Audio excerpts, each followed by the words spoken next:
Hello, Adam. Mike, what's going on? There we go. There we go. What's going on, man? How are you? Doing well, man. Doing well. I love what you're doing with the show, So man. yeah, we're already is this recording. Good? Are we rolling? We're rolling. I'm recording already. I like to just kind of get into it. You've been doing this for a while now, too, huh? You got quite a few episodes under your belt. Got all kinds of people you talk to. Yeah. So this is 90 something, maybe 92 or something. When I started off doing it, I was like completely clueless, you know. And then I started during the pandemic when I had all the time in the world, which I honestly kind of missed that time, man. That was a great time. I know it wasn't a great time for everybody, but I know there what was you something mean. about it. For creatives, dude, definitely. Like, lock me inside, stick me with my hobbies. Like, I'm fine, you know? 100%. So that kind of spawned this whole thing. And I got a lot of interesting people out of it, man. Like people that nobody knows, people that they know now, and people that are already established who, like, I couldn't believe I got. It was fucking crazy, you know? Definitely. I love the range, man. You got actors, Thanks. You got some of the BMX guys, you got bands, you got, you know, the whole range, all the creatives, all the athletes, the whole business, man. I love it. Super cool. Yeah. No, I really appreciate that, man. Thank you. It's, you know, it's funny. There was never like a theme or a point to any of it. It was just kind of like, I kind of enjoy art in all forms, and I just like to spotlight people who I think are cool and have something cool to offer, you know. Like I said, whether they're already established or they're coming up, you know. I'm constantly doing so many different things, man. Like, we're not here to talk about me at all. This is just like icebreaker stuff, but like I like to do art. I love the backstory, man. I love it. Thanks, man. Thanks. Yeah. I just started getting into like making music, kind of like electronic, kind of crazy music. I don't know, man. It's just whatever calls to me in the time, you know? And I go into all of it with this attitude, like, if nothing comes out of it, whatever. I enjoy doing it, you know? If something does come out of it, that's cool, you know? Bonus. Yeah, exactly. So I think I spread myself a little thin as far as like I do way too much. I think I need to like really hone in on one thing. Like, I've been doing this for a while. This is probably the longest thing I've ever done, actually. And I wouldn't say I'm like a master interviewer or anything. I mostly let the people do the talking, and I just kind of sit here, man. Like, one of my biggest videos I had was this rapper Necro. I don't know if you've ever heard of him. I did, and I heard the episode too. But I'm sure, he's got quite the following, man. Dude, I mean, I had like a book full of questions for him, and it was like 3 hours at midnight that we did that interview, and I didn't get to ask one question. I was like, "Hey, how's it going, man? How you doing? Nice to meet you." And he just went. He went. It was almost like somebody who did like way too many drugs and like cornered you in a party and just told you everything about everything. Only so many times you can be like, "That's cool, man," you know? Yeah. So I didn't have much to do with it, and it was one of the best. It was crazy. So yeah, man, this is just going to be a fun time, and we're going to talk about you, Adam Ramirez, all right. Of Modified Magic, which, what a fucking cool name. Thank you. And your new album, self-titled album, is coming out May 3rd on the record label Library of the Occult.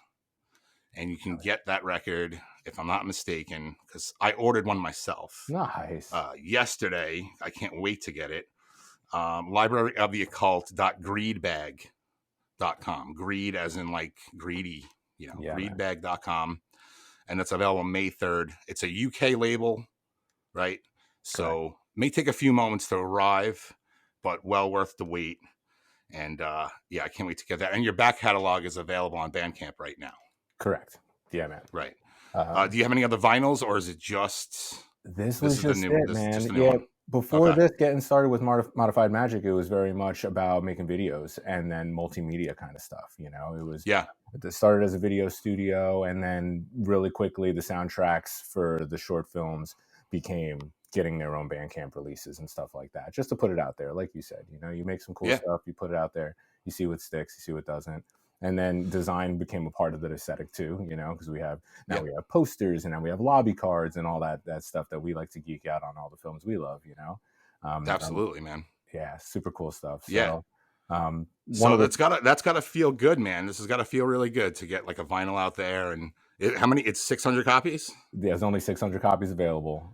600. Well, $5.99 now because I got one, and hopefully more people got them. So let's say maybe like 500 are available at this point. I think they're gonna go quick, man, and not because I'm super stoked on the record, which I am, but Library of the Occult has a big following, and people love that what they do all around the world. It's very much based around like a retro horror aesthetic. You've seen it, everything from like Goblin to John Carpenter-esque artists.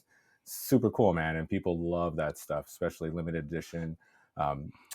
Colored copies and stuff like that. It's really, yours is a purple, I believe. Purple vinyl. They're saying crystal ball is crystal ball. Okay, crystal ball. Technically the color, but it looks purple to me, man. I dig it. It's very cool, and that's another thing too. The art aesthetic of everything they put out is incredible. Just looking at the covers is beautiful. And honestly, your cover is sick, man. Who did the cover? Nathaniel Herbert, super talented artist. He's out of Canada. So straight out the gate, we have a UK label, a Canadian artist pumping out this record from this New Jersey band. Like, I'm already ecstatic. I'm already like, we have this huge collaboration going on with this established label and these really dope artists and all this stuff. Typically, and we like to do that stuff in-house, all the design, all that stuff. I had sent a temp cover over to the label when I was shopping the record around, just as like this is kind of the essence of the record, what I'm thinking. And his only takeaway was, what do you think if we change the cover? And I'm like, I love what they do. I love their aesthetic. It's super cool. I'm like, yeah, man, show me what you got. And the first like draft came back. I'm like, yep, that's it. Yeah. No, very cool, man. Very cool. The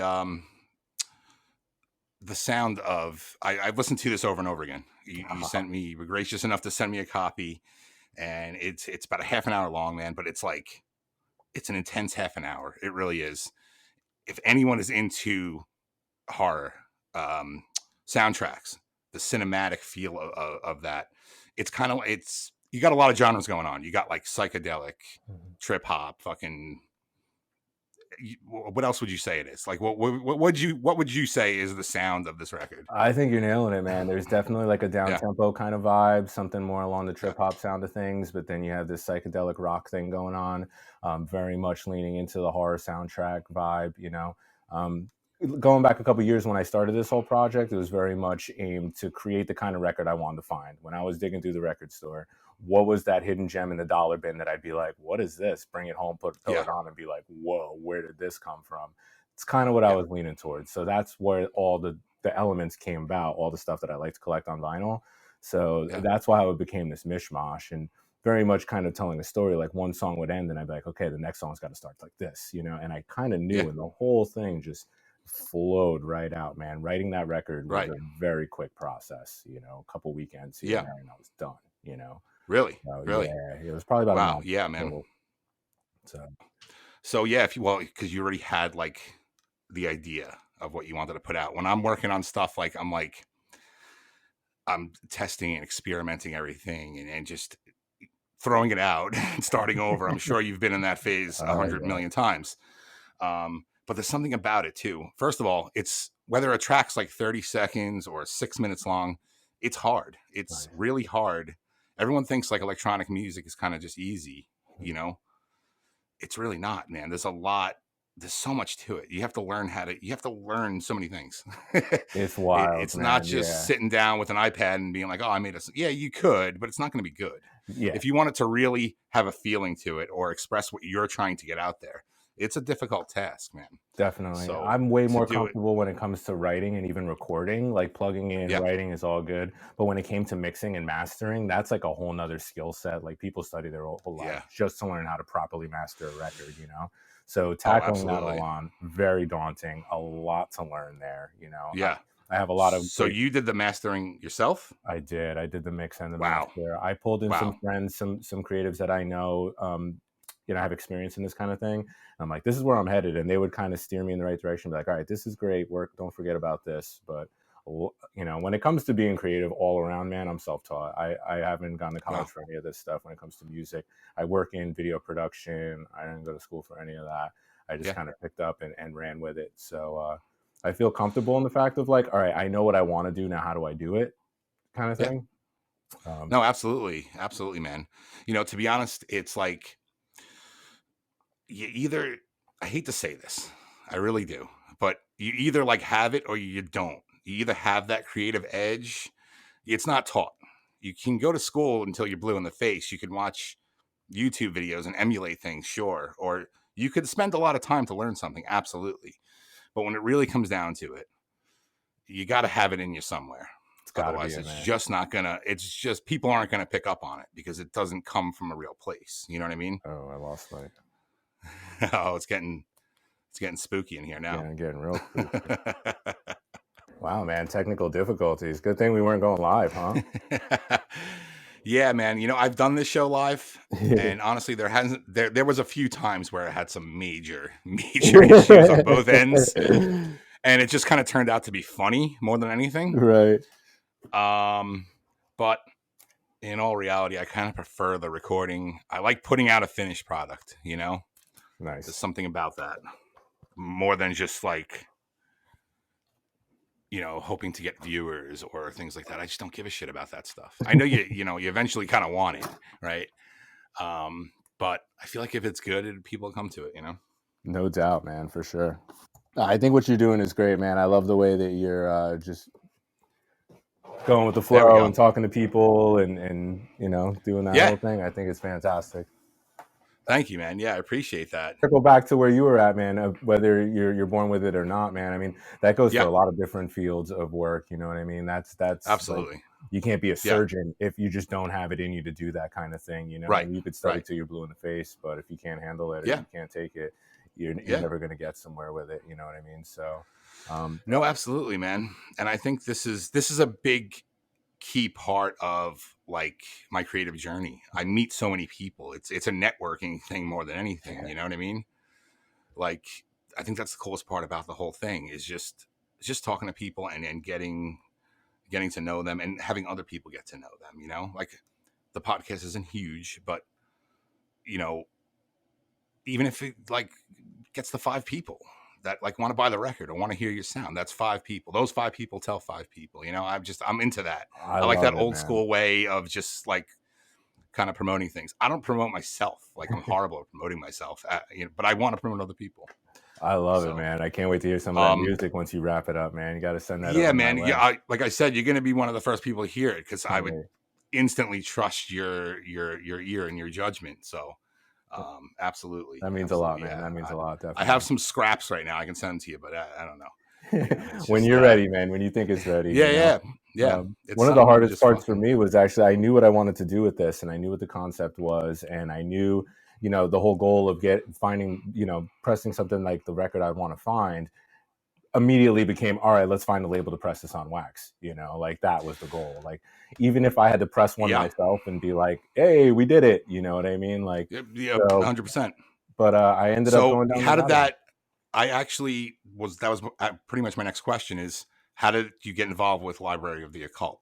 Very cool. I started looking around and I knew that if anyone was going to press it, it would have to be the kind of label that's already doing what I do. So I started there, you know, and I started digging around and I had a couple labels in mind, but I was looking for anybody that focused on anything horror, definitely the kind of labels that pressed vinyl and did physical media, because there's a lot of labels on Bandcamp that just do streaming stuff, you know? And it didn't take me very long before I found Library of the Occult. And I was like, this is exactly what I'm looking for. They're an independent label, small releases, limited edition releases, but they had artists on there that I recognized. They had Graham Resnick, who's a music composer. He did movies like House of the Devil from Ty West and such. So I was okay, they already have horror guys on here and they have all this cool music from bands that I never heard of before. So again, I have a little bit of a background in marketing, but I'm also creative all around. So basically what I did was I created a fancy looking little e-blast that sent them to a web page that had a video for the teaser of the album and all the info and all the stuff and said, request a full listen. Sent out a couple emails, but really had my fingers crossed for Library of the Occult. And not long after I sent it out, Tom followed up with me. Tom's the owner of the label, and he's also plays in the band Dream Division that's on the label. Super cool band. Tom followed up and asked for a full listen, and that's when my knee started knocking, because I'm like, oh man, what if they don't like it? These are the guys that I love. Like, you know, is the mix good enough? Is the master good enough? So you start second guessing everything, you know. Right.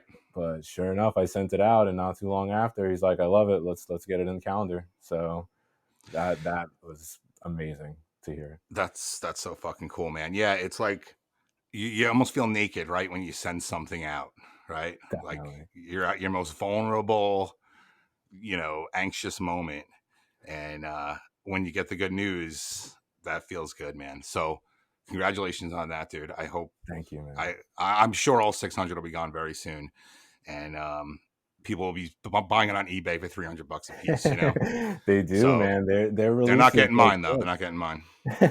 Their releases go quick, man. And then they do represses and such. Like this crystal ball variant is going to be 600, and then who knows, maybe down the line, if it does well, they'll do a different color variant, and then you know, then that goes back into rotation, which they've done over time with some of the other bands on the label. So fingers crossed it does well, man. But I'm just stoked to have. I'm excited to get my own copy. I'm excited. Like, yes, we did it. Yeah, goal accomplished. You know what I mean? Like. No, there's something really special too about physical media, you know? Yes. Especially when it's yours, you know? But yeah, I'm a physical media guy, you know? Sure. I'm in the record store for 6 hours, you know? Like everyone's waiting outside and I'm just like going through every single fucking record that's there. And I have absolutely bought things just based on the cover, you know? Yep. And they turned out to be great most of the time. So most of the time, yeah, man, definitely. Not all the time, but not most always. Of the time. Can't win them all, you know what I mean? But that's right. I want to give a quick shout out actually to Jesse, who put this whole thing together, and his amazing wife Trish, Trish is my wife's cousin. Nice. Okay. And I met Jesse obviously through them, and he is one of my favorite people. Jesse is the best. Jesse and Trish of Troy, as we call her. Trish of Troy, that's great. Those two, love them to death, man. I met Jesse probably going back only about 10 years now, but it feels like I've known him forever.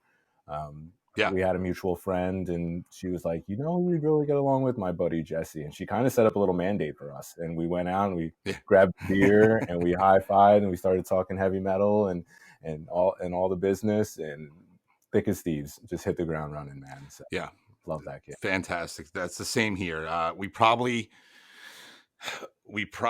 got together more on like horror movies or movies in general than music, but he's one of those people where like I'm excited to go to a family gathering because he's going to be there. You know what I mean? Like last week I asked him if he was going to be somewhere, and he's like, no, we're not going to make it. We have a concert. I'm like, I'm not fucking going. Then I'm not going.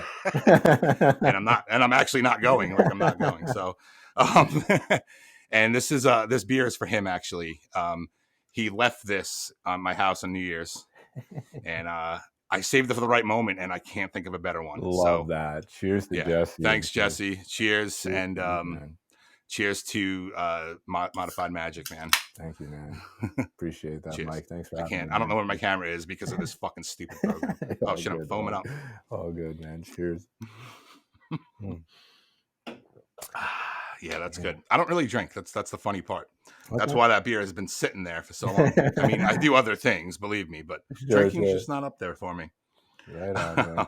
You know, somebody as busy as you, man. I used to drink like crazy. Sometimes as busy as you get, man, you can't waste a day being hungover. You know what I mean? You can't. It just takes the wind out of your sails. It slows you down the next day, especially for me, man. The older I get, beer just doesn't sit with me, and I love the shit out of beer. That's exactly right, man. I mean, when I was in my 20s, yeah, dude, I would drink 40 beers and I'd go to work, you know.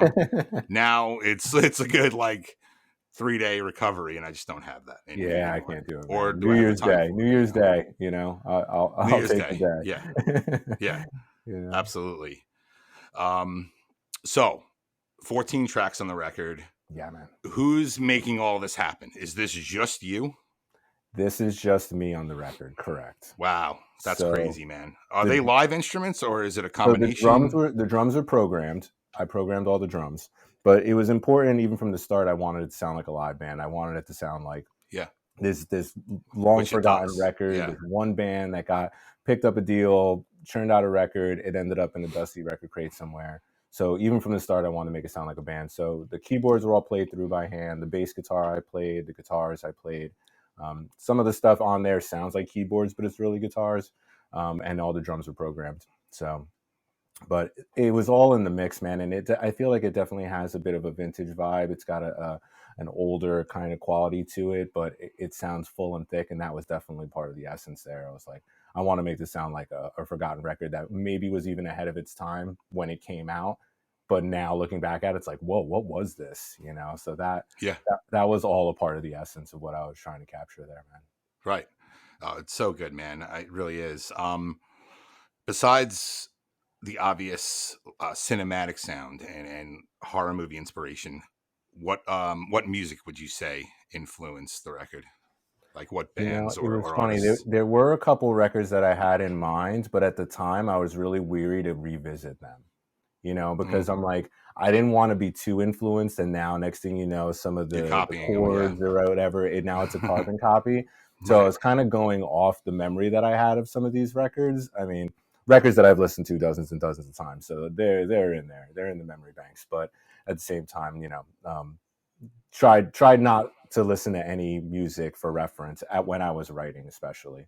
Mixing and mastering was a little bit different, but I don't know if it really comes across, but it might be kind of obvious if you go back and listen to the record. But Portishead was a big inspiration on this. I love what those guys do. Big fan. Especially kept thinking of their performance at Roseland Ballroom, the live record, because you have all these instruments in one room that are all doing these little pieces to build these massive, songs. Definitely had that in mind. DJ Shadow, in particular, the Private Press. Again, another what some people would call trip hop record, but I love what he does with that atmospheric stuff and the landscapes of music and the big bold beats was another thing there. But I also had some 90s hip hop in mind, man. For some reason, Cypress Hill and their bass lines, like I feel like Cypress Hill taught me how to play bass. Like every song on the record kind of is a nod to Black Sunday somehow. You know what I mean? So that absolutely, that big like booming bass. Yeah, man. Right, like it's like so in your face, man. It's so good. Definitely, and kind of like score riffs too.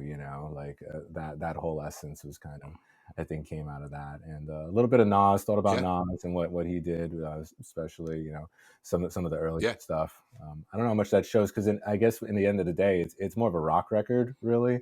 You have these big guitars and big loud distorted guitars and such, but that was a lot of the inspiration that came out of this. And then, yes, obviously, a lot of the horror stuff, specifically the Italian horror. I was really diving deep into those flicks, all the Giallo movies and the energy and the colorfulness and the suspense and all that was in there, Absolutely. Do you think you would, well, I know you'd want to, but is it the ultimate dream? Is it the goal to like score horror films? That would be fun, but honestly, I'm having a lot of fun doing what I'm doing with this right now. And then this is now we're reverse engineered. It started making music for films that we made. Now we're making films for music we made. It's kind of gone backwards, and I think that's cool for a cycle. We have the first music video that came out last week. I think the label shared it for the title track, which was really super exciting. So my creative partner, Brendan, and I are the ones that started Modified Magic really with the video side of things. And Brendan and I shot that footage going way back. And I even wrote that song back in 2015 to where when I was about 3/4 of the way through the album, I was like, oh, it would fit great here, that one song. So that ended up revisiting that and revisiting the footage to just basically remaster it and make sure that it was at the highest quality possible to match the rest of the record.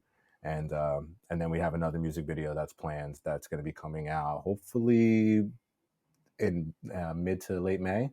That's going to be more of like a Hitchcock kind of vibe, like film noir suspense, and which is a lot different than the last video, which was very abstract and artistic and colorful. So. Yeah, I watched it today. It's awesome, especially if you like the female form, and just the colors and I mean it just looks fantastic, dude.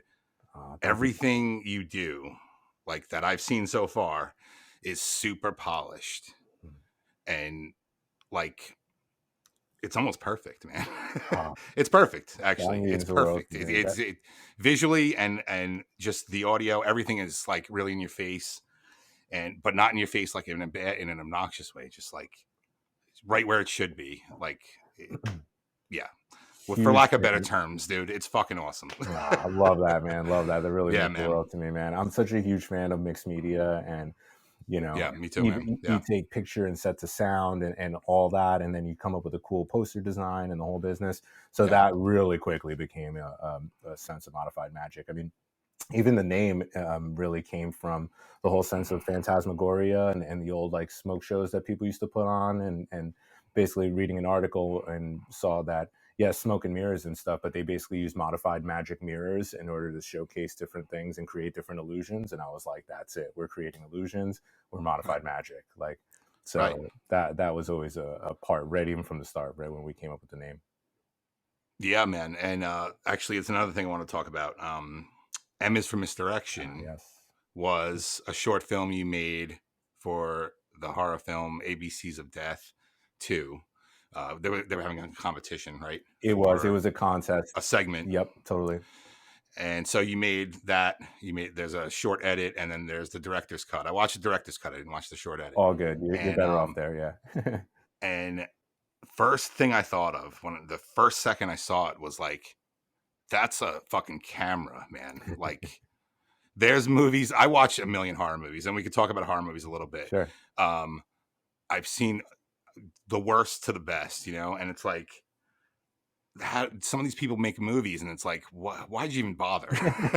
I don't want to put down anybody's art or anything, but like, if you don't have the tools to do it in some kind of a decent way, like, why? It's just not enjoyable. It's wild because you get some of these kids that do this found footage thing with like GoPros and whatever, and it totally works. And then you get some of these other guys that have bigger budgets, and it's just whether it's the storytelling or the cinematography or whatever it is, and it just doesn't work, So right. I think that might be some creatives trying to do more than what they're capable of, like trying to be bigger than they know how to be. So, for us, we really stuck with what we know with that. We, even when we wrote the story, we were laughing and we were having fun, and we really just, this is going back to, that was ABCs of Death 2 was what, 2013, 2014? Yeah, 2014, I believe. Yeah. So that's going way back, but they announced that contest, and Brendan and I were already dabbling around and making short films and such. And we knew, we were like, all right, put everything on hold. We have 30 days to make a short film for this thing, wrote a 3-page treatment thinking that would be 3 minutes, and then the first edit was like 6. So we're like, all right, we went over the deadline, we had to trim it down, which is where the ABCs of Death edit came from. Then we took some time, went back in, remastered, because we rushed the whole thing, so we were able to go back in, redo the color grading, boost up the music, really give everything that nice little touch, and decided to re-release the extended edit a year later. Yeah. Dude, it's so cool, man. It's so fucking good. You inspire me, man. You really do. Like, because I'm I am a creative person, but I'm all over the fucking place. And when I see things that are like, so like, I can tell that's the vision that they wanted to have, and they did it, that inspires me. And it's really remarkable, man. It really is. That means the world to me, man. And as a creative, my advice, not like I'm one to necessarily get, like, no, you are one. This is what I would do. I know you're being humble, but go ahead. In my world, because I am inspired by lots of different things, I go with where I want to be, right? So if I want to sit on the couch and break out my sketchbook and just draw for 2 days, that's what I'm going to do. Even if I'm like, but I should work on this, or I have that deadline for that. Like, I really go with where my interests are, and I feel like I see way more productivity come out of it. Once something becomes a chore, then that's when it stops becoming fun. So you're better off just doing something you want to do, man. That's so true. That's so true. Yeah, absolutely, man. And I think that's where I fail at some things, is that it's not that it gets too hard. It's just, I don't enjoy doing it after a while. I'm like, then this isn't it. I'm just constantly looking for this like one thing, and maybe I'll never find it, or maybe I will. I don't know, but I'm just going to keep going. That's all I can do. I love what you're doing here, man. I think this podcast is definitely an outlet for you to be able to work on that energy and talk to other creatives and find that spark and share and network, man. I think that's an awesome thing. Yeah, man. Less drugs too. I think less drugs need to be. That could do it. Sometimes sometimes they help and sometimes they don't. I feel a nice not that I do anything crazy, but like totally. I feel like a nice sativa keeps me on track, man. It keeps me engaged. Yeah. It keeps me moving forward. I don't get too lazy or tired. I'm beating around the bush. I'm trying to ask, like, do you have any of that influence going into your stuff? A little bit. I think when you work in psychedelic music, people immediately are like, "Well, this is drug music," Yeah. And I think about some of the biggest, most influential, call them drug albums of all time, right? Like even if an album like Dark Side of the Moon, like people hear that and they're like, "Oh, these guys are out of their mind." It's like they were working, like they were, there's a lot of work to put into this. Like, sure, they dabble, they took these experiences and stuff like that, but I think you have to be able to function. Exactly. There's a fine line between inspiration and just wasting the day. So absolutely, 100% agree. So let's talk about the show you got coming up. There's a show coming up in New York City at Bowery Electric, June 8th, Saturday, June 8th. It's an evening of cinematic sounds with Library of the Occult records.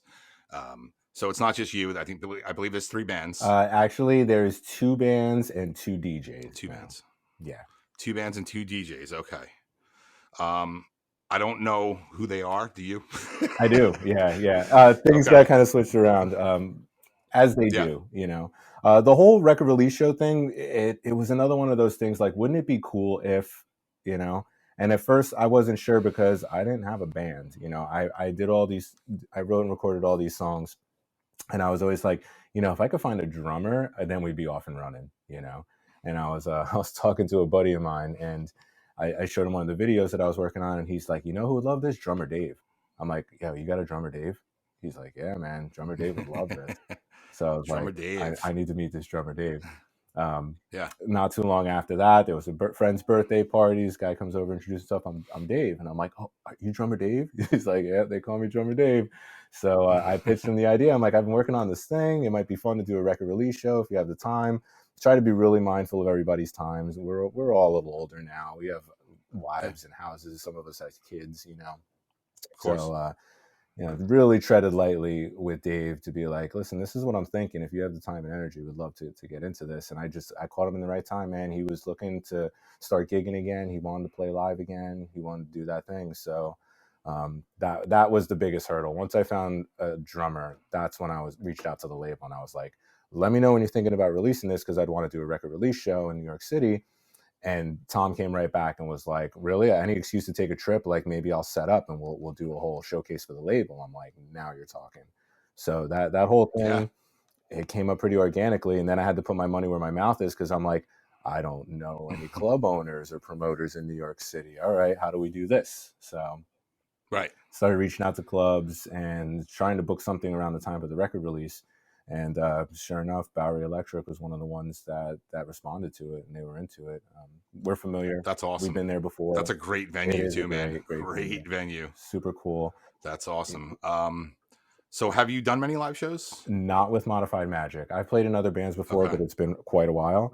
But it was exciting. I think, like I said, the record has a very live band feel. So getting the right players was all we needed to be able to go through and start putting this together. So we got drummer Dave on drums. We got my buddy Alex from a group called Mythmaker. Mythmaker, I think you'd like, is like minimal analog electronic music. Super cool stuff. He's got all his stuff on Spotify. Definitely. And then we got Wyatt Sikora on keyboards. He's a singer-songwriter. I've known Wyatt since I used to play in bands with his older brother. And Wyatt would be the kid sitting in on practice, like, hey, can I join in? And it's like, Wyatt, we told you can sit, but you can't talk, Wyatt used to catch a lot of shit for being little brother. And when I was thinking of the live band, I'm like, it'd be perfect for this. Wyatt Sikora. He's a piano instructor, he's a singer-songwriter. All the guys in the band actually have put out releases that they've written, recorded, produced in their entirety. So I knew that we had a good team going into this. So that's our live band for the show. Dream Division is coming, which is really exciting. Tom McDowell from he's the owner of the label. He's going to be setting up and doing a set there. I believe he's got one other person that's going to be helping him play those live, which is super exciting. Nice. I can't wait for you to hear his new record. Some of the older stuff is very reminiscent of like 80s synth horror stuff. This stuff I love that shit. This new stuff is like next level. It's so cool, man. Wow. I think you're really gonna love it. And then that's awesome, man. We have a couple of DJs too that are going to be there that are affiliated with the label too. So really very cool, excited. Very cool. I got my ticket. Yeah, they're like super cheap, man. They're $12 online, 15 at the door. Mm-hmm. There's no reason not to go. That should be the tagline for it. There's no reason not to go. There's no reason not to go. Jesse invited me. I'm like, dude, yeah. We bought the ticket the same day. Fantastic, man. So yeah, I'm very much looking forward to that. Could you hypothetically do a solo show? Maybe, but then there'd probably be a computer on stage, you know, or either that, or they'd be like really stripped down versions of the song with, even in the live show, I use a lot of loops for the guitar. Sometimes on the record, there's up to 6, 8 different guitar tracks that are layered on top of each other to really fill in that sound. So even doing it live, since I'm the only guitarist in the band, I knew that I had to like use loops and stuff like that. So if I was to really strip it down, I could probably pull off renditions of the songs, but I don't think without a laptop, it wouldn't necessarily work, you know? Did you ever see the movie Pop Star? Oh, is that the one, the SNL? With the Lonely Island guys? Oh, no, I've never seen it. Well, yeah, it is SNL. Okay. It's Andy Samberg and the Lonely Island guys, whatever the group is. And, he's like this huge star, basically. Like Andy Samberg plays like a Justin Bieber type, right? But he has a DJ who's on stage with him, and like they're going through how they do the show, and he's just like, "Yeah, this is it." He's got an iPad, an iPod. Like, this is it. They have all this gear, but none of it's used. He just plugs the iPod in. Like, it still works, I guess. I wonder that if like some of these big DJs do that. You know what I mean? It's so easy now, and then you have everything get sunk up, between all the instruments and stuff, and having the live drums was the biggest thing to be like, all right, now this is a rock show. Like we're gonna plug in, we're gonna play. So absolutely, I can't wait for you to hear these. I'm really looking forward to that. Yeah, I can't wait for you to hear these. It's clearly the songs from the record, but it's just raw, live, thick, big, full. It's gonna be really exciting, man. I'm super stoked for it. Yeah, I'm stoked as well, man. I really am. And I know obviously Jesse's gonna be there, and I think we're gonna have a really good time. Sorry, give me one sec. No worries. I can't read my own shit. We already went over that. So for someone to get the tickets, I don't know if there's a clearer way than to just go to your Instagram and click on your link tree. There is. They can go to modifiedmagic.com. It's probably the easiest way to go about that. Our website's live. You can pre-order the album there. You can also get tickets for the show there. I think we're doing really well on ticket sales, honestly. So if anyone is thinking of going, you should get your tickets sooner rather than later.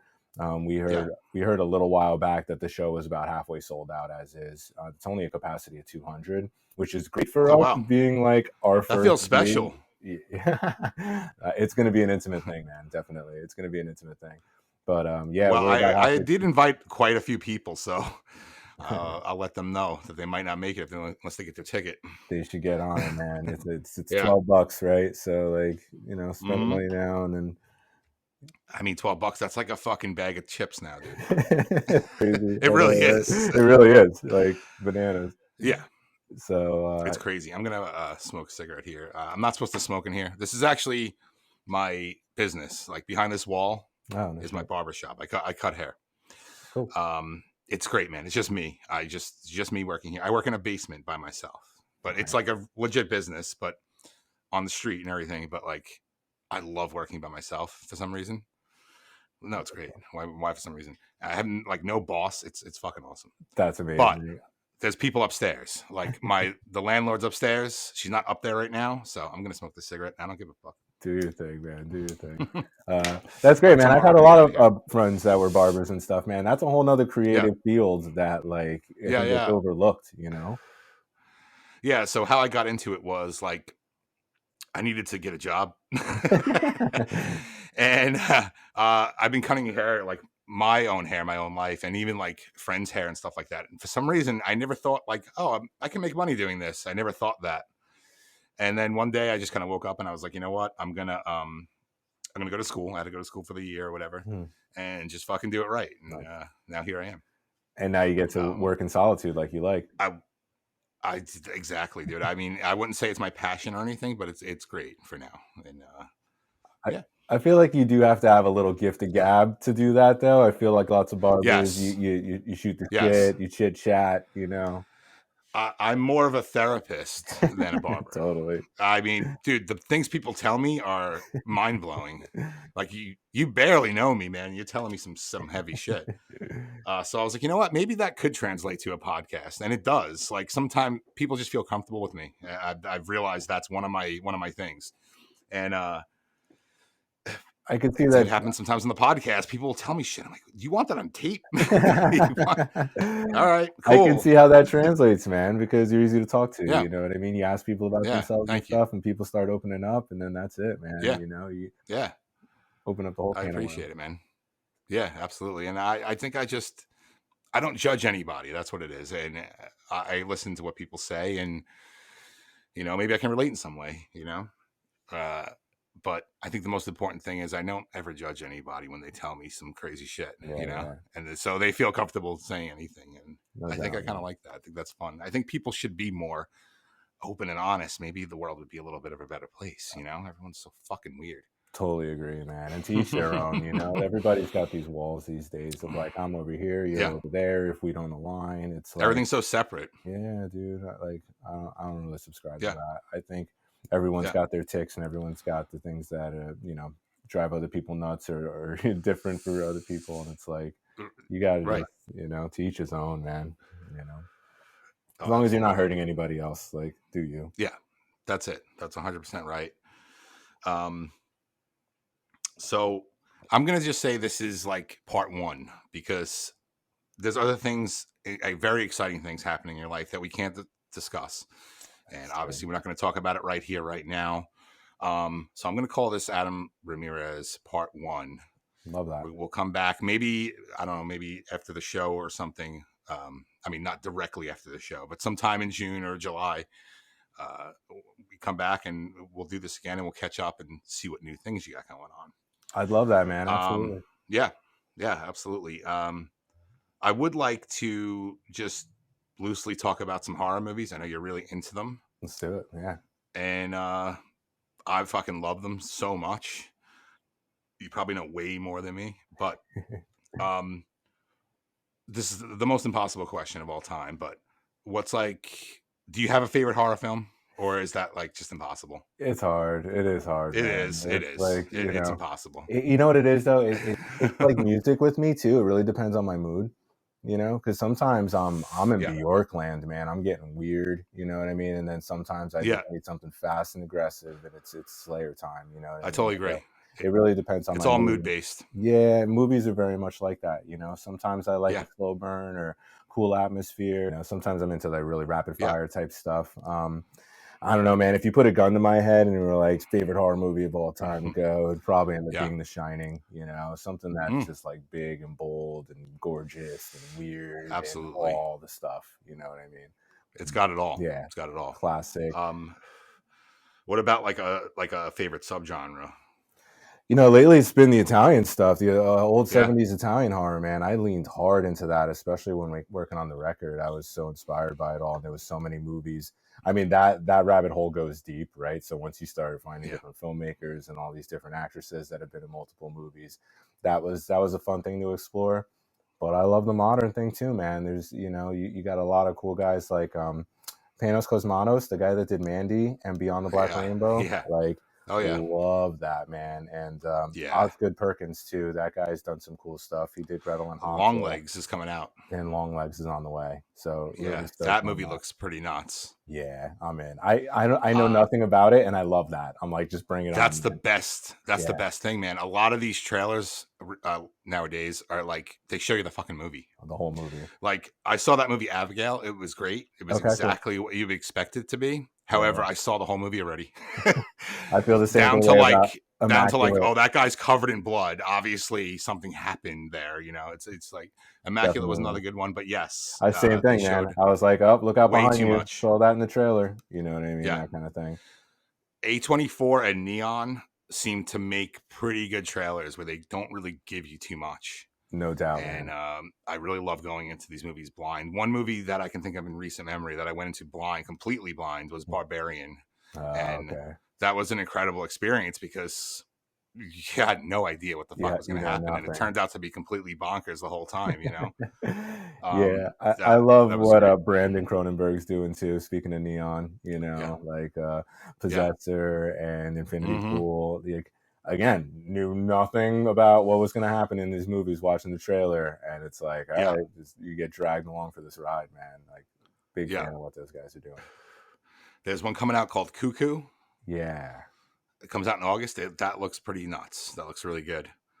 Obviously, Terrifier 3. Very excited about that one. That's on the way. I got to say, I got to see... I mean, these movies, they're ridiculous. Blood and Honey, Winnie the Pooh. I still haven't gotten around to doing that one, man. You haven't seen it yet? No, okay. I haven't. They're not good. They're not good, but there's something about them that's kind of funny. Like, the first one was bad. The second one was actually a major improvement. The second one's out already. Okay, I didn't know that it was the second one. It was in theaters. It was in theaters for 3 days. I went, and they had this whole introduction before the movie started, and it was like they were telling you about all the plans they have. They're doing like Pinocchio Unstrung, Bambi Unleashed, like all this crazy shit. And they're eventually going to make like an Avengers style movie with all the characters in it, like Avengers, like Infinity War. So that should be cool. I don't know. There's something about it. It's not good, but it's enjoyable somehow. I don't know what it is. The first Terrifier had that aesthetic too, man. It was very much just run and gun, like B-movie style. And that talk about lightning in a bottle, man. Everybody got quarantined, and that just became the movie that everybody watched, So, I mean, the second one brought it to another level, and I think the third one is gonna bring it even beyond. I mean, he's got a bigger budget, and no major studio wanted to pick it up, so he's doing it himself, and I think it's gonna be pretty insane. I'm really stoked on that. Fun fact about Terrifier 2, my wife and I were extras in that film. No way. In the club scene. Yeah. So I don't know if you're familiar because you're not out in Jersey, but there's a club called QXT's. It's one of the only goth clubs left in the tri-state area, I think. Some places have goth night, but QXT's is the only one that still does it Thursday, Friday, Saturday. And we have ties there. My wife used to work there, and we caught wind that, hey, they're filming some club scenes over here for Terrifier 2. So we just showed up, walked in, signed some paperwork, had to pick out a Halloween costume out of a box, and ended up sticking around for one scene. It's funny, we are credited in the film by name, which is really exciting to see, because we didn't expect that. We forgot that we signed all this paperwork. But you do not see us in the film at all. We get zero screen time. Oh, damn. I was gonna ask, can I frame by frame it and find it? But all right. That's cool though, man. That's a cool experience. But that was super fun. So now I'm excited to see the third one. Holiday horror is is seasonal. It's the best way to put it. You know what I mean? No, you don't watch Silent Night, Deadly Night in June. You know what I mean? So that I feel like that is immediately going to kind of put it into a box, but it'll be cool. It'll be a cool watch for the holiday season, I think. Absolutely. Yeah, I think it's coming out like October 25th or something like that. Cool. So I know it's a Christmas movie, but I think it's going to do very well and stick around for a couple months in the theaters. It might probably pop in and out, kind of like what they did with the last one. But yeah, the last one had an extended run, man. They kept bringing that back for a little bit. Yeah. It was crazy too, 2.5 hour runtime, and I never wanted it to end either. It was crazy. I know, and it was on streaming and still in the theaters, like simultaneously. Right. So good for those guys. So will we be seeing you in any horror movies or anything on the horizon as far as making like another short or even like a full length? So Modified Magic, we're definitely going back to making videos. We want to stick that landing and continue with that. Nice. Right now, it's definitely excited to celebrate the album, man. It's right around the corner. It's going to come out. We're going to, get back into it while working on some music videos for this, and then straight off of there, we're jumping back into making some short films, man. We have some goals. Fucking We have awesome. some networks and some channels that we're going to aim for to really, pitch our stuff to. It's so funny, man. I've had a lot of luck coming up with these ideas and seeing these creative projects through. This was a big one, being like, let's make a record and maybe let's get it pressed on vinyl and let's work with an international label and let's do a record release show. Like, it just snowballed, and it's like, sky's the limit, man. Once you start putting it into effect, it's like, just keep following through. Now I'm to the point where I just have to lean into it, man. Just lean into it and go for the ride. Like, that's it. So really exciting stuff. Well, so same deal for Modified Magic. We can continue to set goals and just knock them off the list. Absolutely, man. And I really see nothing but success for you, man. I really do. And I wish you the best of luck in everything. And is there anything we missed? Is there anything that you want to talk about that we missed? I feel good about it, man. I feel really kind of. You feel good? Yeah, man. I feel good about it too. Yeah, we're a little under an hour, and I think that's good. Sometimes these things go 2 hours, and it's like nobody wants to listen to something for fucking 2 hours. I know I don't. I really appreciate you being here and taking time to do this. And like I said, this is just part 1, and I hope we have like part 50 one day. Like, just keep going and just fucking keep pushing the art out there, and letting people know what's up. 100%, man. Looking forward to this, getting this out there to the people. And thanks for taking the time to sit down with me, man, and appreciating what I do, man. It really means the world to me. Absolutely. And keep doing what you're doing, because you're killing it, man. Love that, man. Can't stop. I'm looking forward to everything that comes out, and I'm looking forward to getting that record in the mail, and I'm looking forward to the show. I'll see you at the show. We'll finally, I know we met in person here, but there's something about, we're physical media guys, so there's something about meeting physically. No doubt, man. Definitely. I'm coming in for a hug. So yeah, would love to meet you in person, man. No doubt. Absolutely. Adam, it was a pleasure, man. Thank you so much. Super pleasure, man. Thanks for having me, bro.